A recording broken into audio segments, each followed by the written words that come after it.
I'm Tom Harlow, Kestrel Farm, Westminster, Vermont. We have 50 acres of vegetables here, and we're doing about 15 to 20 acres of sweet corn. Our primary market for the sweet corn is local retail at a roadside stand that we have. As far as crop rotation goes, we usually start with corn or squash in a field, then we move on to greens, and then to a root crop in the third year.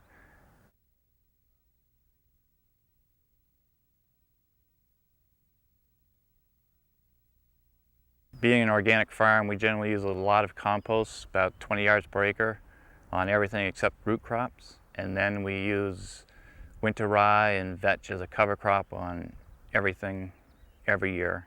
Our primary cover crop here is rye, which we use at 100 pounds per acre. I try to substitute 10 to 20 pounds of that rye seed with vetch seed to make a total of 100 pounds per acre cover crop seed.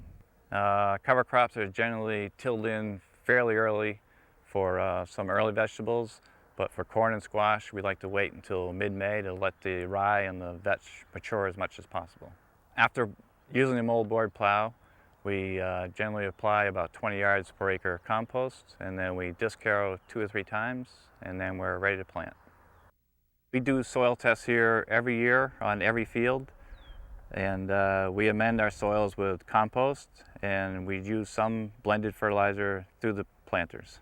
Being an organic farmer, we rely heavily on our cover crops and our compost to provide us with the nutrients that we need so that we don't have to make huge purchases of blended fertilizers.